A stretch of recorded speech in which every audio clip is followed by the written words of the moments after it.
MP আনার হত্যায় ৩ আসামি ৮ দিনের রিমান্ডে, লাশের খণ্ডিত অংশ উদ্ধারে কসাই জিহাদকে নিয়ে কলকাতায় অভিযান।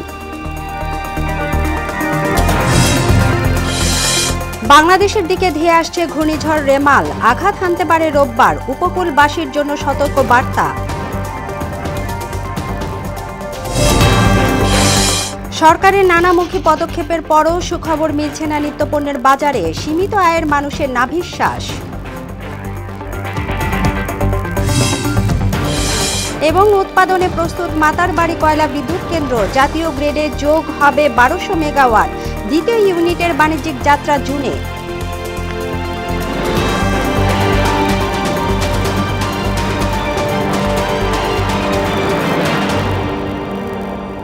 আসসালামু আলাইকুম, সবাইকে মোহনা সংবাদে স্বাগত। শুনছিলেন শিরোনাম, সঙ্গে আছি তাবশিরা লিজা।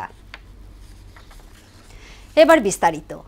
ঝিনাইদহ ৪ আসনের সংসদ সদস্য আনোয়ারুল আজিম আনার হত্যাকাণ্ডের পর অপহরণ মামলায় গ্রেফতার ৩ আসামির ৮ দিনের রিমান্ড মঞ্জুর করেছেন আদালত। শুক্রবার দুপুরে তাদের আদালতে হাজির করে ১০ দিনের রিমান্ড চায় ডিবি পুলিশ। শুনানি শেষে ঢাকার মেট্রোপলিটন ম্যাজিস্ট্রেট দিলরুবা আফরোজ তিথি তাদের ৮ দিনের রিমান্ড মঞ্জুর করেন। অপহরণ মামলাটি পরবর্তীতে হত্যা মামলায় রূপান্তরিত হবে বলে সরকার পক্ষের আইনজীবী জানান আব্দুস সাত্তার দুলাল। এমদাদুল হক খানের রিপোর্ট। চিকিৎসার জন্য ভারতের কলকাতায় গিয়ে নিখোঁজ হন ঝিনাইদহ ৪ আসনের সংসদ সদস্য আনোয়ারুল আজিম আনার। এরপর নড়েচড়ে বসে বাংলাদেশ ও ভারতের গোয়েন্দারা। তদন্তের এক পর্যায়ে জানা যায় খুন হয়েছেন এমপি আজিম। এ ঘটনায় জড়িত সন্দেহে বাংলাদেশে গ্রেপ্তার ৩ আসামিকে ১০ দিনের রিমান্ড চেয়ে আদালতে পাঠানো হয়। শুনানি শেষে ঢাকার মেট্রোপলিটন ম্যাজিস্ট্রেট দিলরুবা আফরোজ তিথি তাদের ৮ দিনের রিমান্ড মঞ্জুর করেন। পরে সাংবাদিকদের বিভিন্ন প্রশ্নের উত্তর দেন ঢাকা মহানগর জেলা ও দায়রা জজ আদালতের পিপি অ্যাডভোকেট আব্দুল ছাত্তার দুলাল। তিনি বলেন, অপহরণের মামলায় তাদের রিমান্ডে নেওয়া হয়েছে। আনোয়ার আজিমের মেয়ের অপহরণের মামলা করা ছিল, সেই অপহরণ মামলায় আজকে ৩ আসামিকে রিমান্ডের আবেদন করছেন। 10 দিন করে রিমান্ড চেয়েছেন। প্রত্যেক আসামিকে 8 দিন করে সতর্কতার সহিত হাইকোর্টের নির্দেশ মোতাবেক জিজ্ঞাসাবাদের জন্য আদেশ দিয়েছেন। তিনি বলেন, রিমান্ড আবেদনে এমপি আজিমের বন্ধু আখতারুজ্জামান শাহিনের পরিকল্পনায় গ্রেপ্তারকৃতরা অপহরণ ও হত্যাকাণ্ডে জড়িত থাকতে পারে বলে উল্লেখ করা হয়েছে।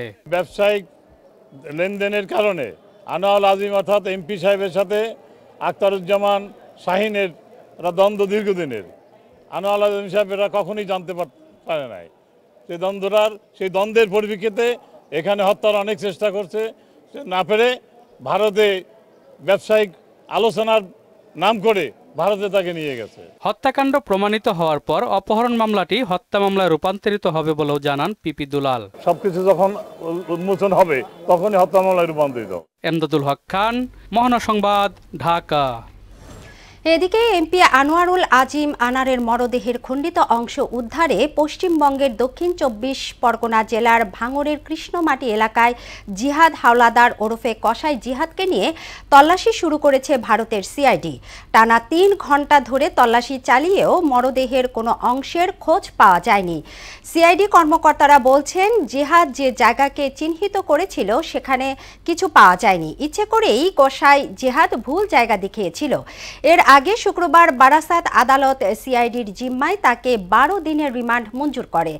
এর পরপরই তাকে নিয়ে লাশ উদ্ধার অভিযানে যায় সিআইডি।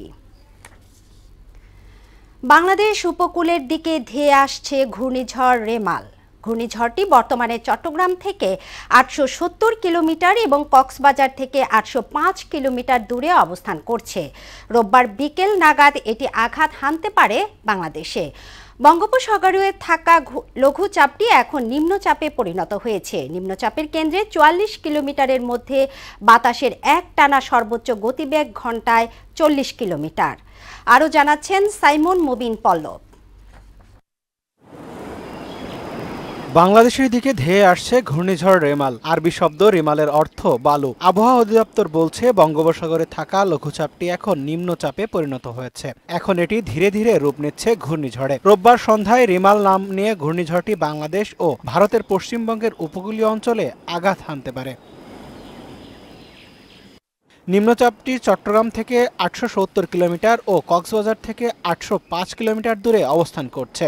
গত কয়েকদিন যাবৎ যে সার্কুলেশন বা লঘুচাপ, পরবর্তীতে সুস্পষ্ট লঘুচাপ ছিল গতকাল, এটা আজকে সকালে এরই মধ্যে নিম্নচাপে পরিণত হয়েছে এবং এটা আরো ঘনীভূত হয়ে এটা শক্তি অর্জন করছে এবং পরবর্তীতে এটা ঘূর্ণিঝড়ে রূপ নিতে পারে।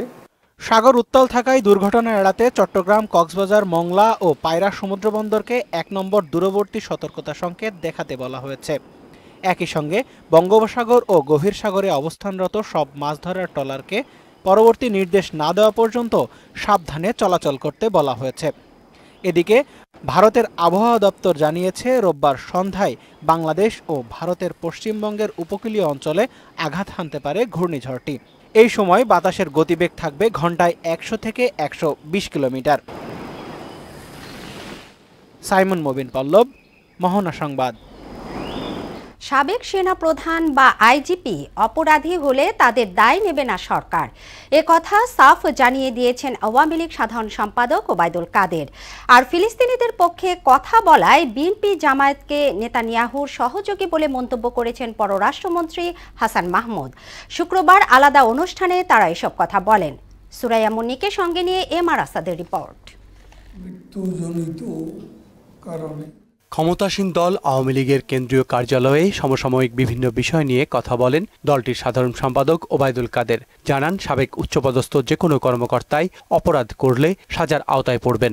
সরকার এই ব্যাপারে তাদেরকে অপকর্ম, অপরাধের শাস্তি পাওয়ার ব্যাপারে সরকার সৎসাহস দেখিয়েছে কিনা। সন্ত্রাসী কার্যক্রমের সঙ্গে জড়িতদের আটক করার কথা উল্লেখ করে তিনি বলেন, এর সঙ্গে রাজনীতির কোনো সম্পর্ক নেই। এই সরকারের আমলে কোনো নিরীহ লোক কোনো প্রকার হয়রানি, জেল জুলুমের মুখোমুখি হয়নি। এদিকে রাজধানীতে আলাদা অনুষ্ঠানে পররাষ্ট্রমন্ত্রী হাসান মাহমুদ অভিযোগ করেন, ক্ষমতার মোহে ইসরায়েলের পক্ষে যারা কথা বলে তারা নেতানিয়াহুর সহযোগী। যেভাবে ফিলিস্তিনে ইসরায়েলি বাহিনী যেভাবে বর্বরতা চালাচ্ছে সেটি কখনো সমর্থনযোগ্য নয়, এটি মার্কিন যুক্তরাষ্ট্র বলেছে, অথচ আমাদের বিএনপি জামাত কিছু বলে না, চুপ। খালি সরকার নামানোর জন্য মির্জা ফখরুল সাহেব সকালবেলা এক কথা, বিকেলবেলা এক কথা, মুখ দিয়ে কখনো ফিলিস্তিনিদের পক্ষে কোনো কথা বের হয় না। আন্তর্জাতিক অপরাধ ট্রাইব্যুনালে নেতানিয়াহুর গ্রেপ্তারি পরোয়ানায় বাংলাদেশের পূর্ণ সমর্থন আছে বলেও জানান মন্ত্রী। চিফ প্রসিকিউটর নেতানিয়াহুকে গ্রেপ্তার করার জন্য যে দাবি উপস্থাপন করেছেন সেটির পক্ষে বাংলাদেশের পূর্ণ সমর্থন রয়েছে। এমআর আসাদ, মোহনা সংবাদ, ঢাকা। সরকারকে পদত্যাগ করে বিরোধী দলের সঙ্গে আলোচনার মাধ্যমে নির্দলীয় নিরপেক্ষ সরকারের অধীনে নির্বাচন দেওয়ার আহ্বান জানিয়েছেন বিএনপির ভাইস চেয়ারম্যান শামসুজ্জামান দুদু। সরকারের পায়ের তলায় মাটি নেই মন্তব্য করে তিনি বলেন, নির্বাচনের ৩ মাসেই সরকার অস্থির হয়ে পড়েছে। শুক্রবার সকালে জাতীয় প্রেসক্লাবের সামনে গণতন্ত্র ফোরামের অবস্থান কর্মসূচিতে অংশ নিয়ে শামসুজ্জামান দুদু জনগণের ক্ষমতা জনগণের কাছে ফিরিয়ে দিতে সরকারের প্রতি আহ্বান জানান। গণ আন্দোলনের মাধ্যমে সরকারের পতন হলে পরিস্থিতি সামাল দেয়া কঠিন হবে বলেও মন্তব্য করেন বিএনপির এই নেতা। আপনি পদত্যাগ করে বিরোধী দলের সঙ্গে আলোচনা করে একটি সুষ্ঠু নির্বাচনের মাধ্যমে বাংলাদেশ রক্ষা করার জন্য একটি সরকার জনগণের হাতে ক্ষমতা, জনগণের ক্ষমতা জনগণের হাতে ফিরিয়ে দেন। আপনার যদি আন্দোলনের মধ্যে দিয়ে পতন হয় তাহলে পরে সেই পরিস্থিতি আপনি সামাল দিতে পারবেন। পূর্ণ মাত্রায় উৎপাদনে প্রস্তুত কক্সবাজারের মাতারবাড়ি সমুদ্র পাড়ের কয়লা বিদ্যুৎ কেন্দ্র, যেখান থেকে জাতীয় গ্রিডে যোগ হবে 1200 মেগাওয়াট বিদ্যুৎ। পরীক্ষামূলকভাবে চালুর পর কেন্দ্রটির দ্বিতীয় ইউনিটের বাণিজ্যিক যাত্রাও শুরু হচ্ছে আগামী মাসে। বর্তমানে কারিগরি সমস্যায় পুরো বিদ্যুৎ নিতে পারছে না জাতীয় গ্রিড। এ সংকট কাটলে পূরণ হতে পারে চট্টগ্রামের লাগামহীন বিদ্যুৎ ঘাটতি। গভীর সমুদ্র ব্যবহার করে নেয়া বিদ্যুতের সুবিধায় ইতোমধ্যে শুধু কয়লা এনেই বছরে আয় হচ্ছে 15 কোটি টাকা। 2 পর্বের ধারাবাহিক মাতারবাড়ি ঘুরে এসে আরও জানাচ্ছেন বোরহানুল হক সম্রাট। যে ভূমিতে শুধু চলত লবণ চাষ, সেখানে এখন এমন পাল্টে যাওয়া চিত্র কর্মযজ্ঞ। সমুদ্র উপকূলের এমন প্রায় বিচ্ছিন্ন জনপদে ১৬০০ একর জমির উপর গড়ে উঠছে ১২০০ মেগাওয়াটের বিদ্যুৎ কেন্দ্র। ৫২,০০০ কোটি টাকার এ প্রকল্পে রয়েছে কয়লা খালাসের জেটি আর বন্দরও। দেশের পানি সম্পদ ব্যবহার করে কতখানি এগিয়ে যাওয়া সম্ভব ধীরে ধীরে যেন তার উদাহরণ হয়ে উঠছে কক্সবাজারের মাতারবাড়ি বন্দর। ৭০০ কোটি টাকার বিদ্যুৎ বিক্রি করছি এবং এই বিদ্যুৎ বিল এখনও আমরা পাই নাই। দ্বিতীয় ইউনিটটা ২৪শে ডিসেম্বর ২০২৩ আমরা সিনক্রোনাইজ করছি এবং এটা টেস্টিং কমিশনিং চলতেছে। আশা করি জুনের ভিতরে আমরা দ্বিতীয় ইউনিটেও টেস্টিং কমিশনিং শেষ করে কমার্শিয়াল অপারেশনে যেতে পারব। বিদ্যুৎ কেন্দ্রের নির্মাণ কাজ শুরু করার সরঞ্জামাদি নিয়ে ২০২০ সাল থেকে এবছরের এপ্রিল পর্যন্ত ভিড়েছে ১১৪টি জাহাজ। এভাবেই পাল্টে যাচ্ছে ব্লু ইকোনমি আর সমুদ্র বন্দর ব্যবহারের ৫৩ বছরের গল্প। মাতারবাড়ি গভীর সমুদ্র বন্দরে সেখানে ১৬ থেকে ১৮ মিটার পর্যন্ত ড্রাফট থাকবে। বর্তমানে আমরা যেখানে ৩,০০০ টিউজ নিয়ে কন্টেইনার আসে সেখানে হয়তো ৮ থেকে ১০,০০০ টিউজ নিয়ে কন্টেইনার আসতে পারবে। সমুদ্র বন্দরের এই সুবিধা কাজে লাগিয়ে অনেক কম খরচে কয়লা আসছে মাতারবাড়িতে, যার ফলে পায়রা, রামপাল সহ আমদানি করা যে কোনো কয়লাভিত্তিক বিদ্যুতের চেয়ে কম হবে এর মূল্য। লোডিং আনলোডিং প্লাস কয়লা নিয়ে আমাদের এখানে কস্ট অপারেশন কস্ট কম পড়ে ওগুলার চেয়ে। যদিও আমার ইনিশিয়াল কস্ট বেশি কিন্তু অপারেশনাল কস্ট কম, কারণ ওর কয়লা লোডিং আনলোডিং প্লাস কয়লা আনতে যে খরচ সেই তুলনায় আমার এখানে কম। তবে ১.৫ লক্ষ কোটি টাকার এই প্রকল্পের খরচকে বরাবরই অতি মূল্যায়িত এক প্রকল্প বলে অভিহিত করে আসছেন দেশের শীর্ষস্থানীয় অর্থনীতিবিদরা। এখন প্রশ্ন, কম টাকায় নিরবিচ্ছিন্ন বিদ্যুৎ সরবরাহ সেই অপবাদকে কতটা ঘুচিয়ে দিতে পারবে? শতভাগ নিজের মালিকানায় সবচেয়ে কম দামে বিদ্যুৎ সুবিধা দিতে চলেছে মাতারবাড়ির বিদ্যুৎ কেন্দ্র। তবে ধারাবাহিকভাবে সেই বিদ্যুৎ পেতে দরকার যথাযথ সঞ্চালন লাইন আর দক্ষ কয়লা আমদানি ব্যবস্থাপনা। বোরহানুল হক সম্রাট, মোহনা সংবাদ, মাতারবাড়ি, মহেশখালী, কক্সবাজার। সরকারের নানামুখী পদক্ষেপের পরও সুখবর মিলছেই না নিত্যপণ্যের দামে। ঝাঁঝ বেড়েছে কাঁচামরিচের, আর অব্যাহতভাবে বাড়ছে অন্যান্য দ্রব্যমূল্য। এতে নাভিশ্বাস উঠেছে সীমিত আয়ের মানুষের। সরকার কঠোরভাবে বাজার মনিটরিংয়ের নির্দেশ দিলেও সিন্ডিকেটের দৌরাত্ম্য আর মজুতদারদের কৃত্রিম সংকটে লাগাম ছাড়া নিত্যপণ্যের বাজার। শামীমুজ্জামান চৌধুরী রিপোর্ট। সপ্তাহের ব্যবধানে দ্বিগুণ হয়েছে কাঁচামরিচের দাম। কেজিতে অন্তত ৮০ টাকা বেড়ে ২৪০ টাকায় বিক্রি হচ্ছে। বাজারে ডিমের হালি হাফ সেঞ্চুরি ছুঁয়েছে গত সপ্তাহেই। বাজার ভেদে বিক্রি হচ্ছে ৫৫ টাকা পর্যন্ত। আমরা যেটা রিটেল বাজারে পাচ্ছি সেটা হচ্ছে আমাদের আমদানিটা কম, আমরা আরো দিকে ডিপ পাচ্ছি না, বাজারে খুব ক্রাইসিস। আমরা এই জন্য দেখতেছি আরো দ্বারা দাম বাড়িয়ে বেচতেছে, আমরা অন্য দাম বাড়িয়ে বেচতেছি। ভরা মৌসুম পেরিয়ে গেলেও আলু পেঁয়াজের দামে কোনো পরিবর্তন হয়নি। বাড়তি দামে বিক্রি হচ্ছে আলু পেঁয়াজ। আজকে পাইকারি বাজার ৬৮ টাকা কেজি পেঁয়াজ চলে, দেশি পেঁয়াজ। সেই পেঁয়াজ ৮০ টাকা কিনলে আমাদের খরচ নিয়ে ৭২-৭৩ টাকা পড়ে, আমাদের ৮০ টাকা বিক্রি করা লাগে। অলরেডি ২-৩ দিনের মধ্যে কেজিতে প্রায় ৮-১০ টাকা ডিফারেন্স হয়ে গেছে। এদিকে সবজির বাজারেও নেই স্বস্তির খবর। গ্রীষ্মকালীন সবজি কচুরমুখীর কেজি ১২০ টাকা, বেগুন ৭০ থেকে ১০০ টাকা, করলা ৮০ টাকা, পটল ৬০ টাকা, ঢেঁড়স ৫০, আর সেঞ্চুরি ছুঁয়েছে বরবটির দাম। পেঁপে বিক্রি হচ্ছে ৮০ টাকা কেজি দরে। কাকল নতুন এগুলো একটু দাম বেশি, এরপরে মনে করেন যে পটলটা একটু দাম বেশি। সিসিঙ্গা হইলো ৫০, দুন্দুল ৫০, পটল ৮০। দাম নিয়ন্ত্রণে সরকারের নজরদারি বাড়ানোর দাবি ক্রেতাদের। সবকিছুরই তো দাম বাড়তি, এখন সাধারণ মানুষের জন্য তো একটু কষ্ট হয়ে যাচ্ছে কেনাকাটা করাটা। সরকারের একটু দেখা উচিত আমাদের দিকে। গরু ও খাসির মাংসের দামে তেমন কোনো হেরফের না থাকলেও ব্রয়লার মুরগি কেজিতে ২২০ আর সোনালির দাম আটকে আছে ৪০০ টাকায়। শামীমুজ্জামান চৌধুরী, মোহনা সংবাদ, ঢাকা। সাবেক আইজিপি বেনজির আহমেদের সম্পত্তি ক্রোক এবং ব্যাংক অ্যাকাউন্ট ফ্রিজের নির্দেশকে সাধুবাদ জানিয়েছে সাধারণ মানুষ। তবে শুধু অবসরের পরে ব্যবস্থা গ্রহণ নয়, দায়িত্বে থাকাকালীন দুর্নীতির অনুসন্ধান করার তাগিদ দিয়েছেন তারা। আর সাবেক আইজিপির দুর্নীতির বিরুদ্ধে সব ধরনের আইনি প্রক্রিয়া অব্যাহত থাকবে উল্লেখ করে পদে থাকাকালীন কারো বিরুদ্ধে ব্যবস্থা নেওয়া কঠিন বলে জানান দুদকের আইনজীবী। আরও জানাচ্ছেন রেজা খান।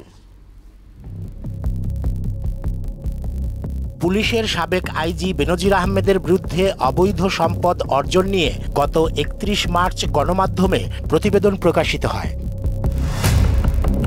এতে নড়েচড়ে বসে প্রশাসন। বেনজিরের অবৈধ সম্পদের অনুসন্ধানের নামে দুর্নীতি দমন কমিশন দুদক। পরে নিজের বিরুদ্ধে ওঠা অভিযোগকে ষড়যন্ত্র হিসেবে উল্লেখ করে সামাজিক যোগাযোগ মাধ্যমে নিজেকে নির্দোষ দাবি করেন বেনজির আহমেদ। 24টি তথ্য বা অভিযোগ সম্পূর্ণ মিথ্যে এবং কল্পনাপ্রসূত।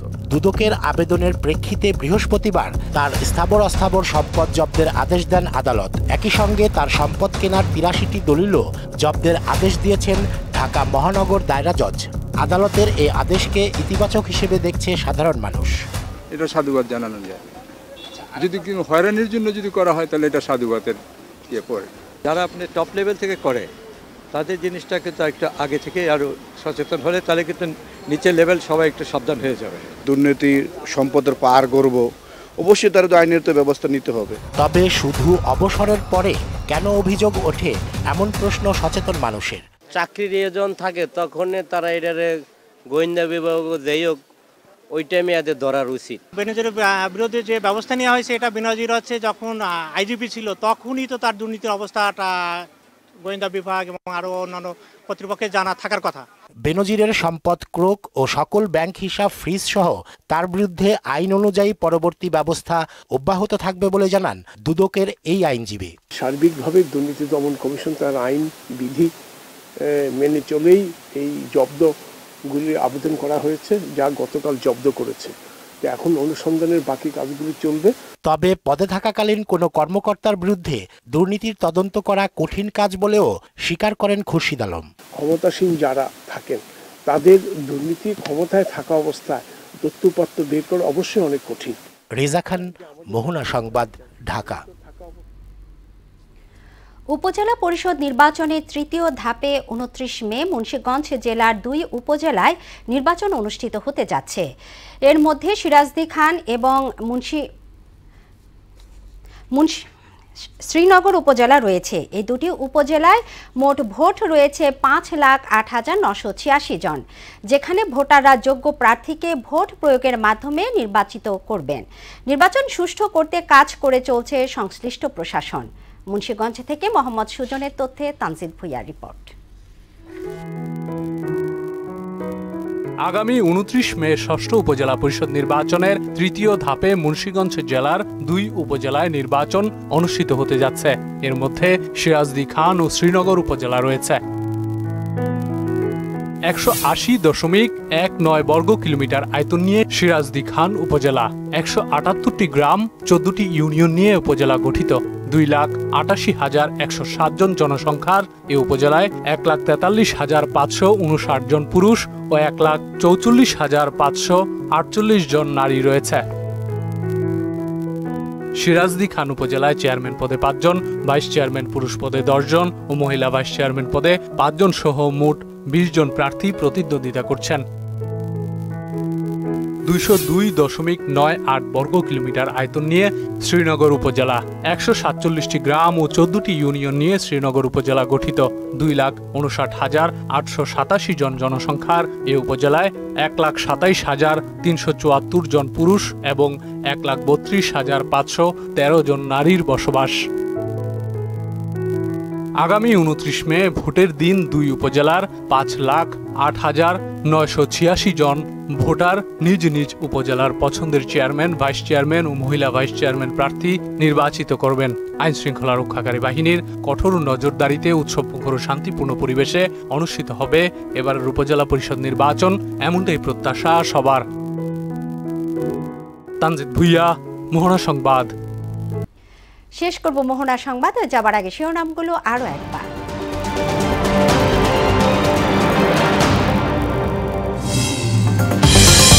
এমপি আনার হত্যায় 3 আসামি 8 দিনের রিমান্ডে। লাশের খণ্ডিত অংশ উদ্ধারে কসাই জিহাদকে নিয়ে কলকাতায় অভিযান।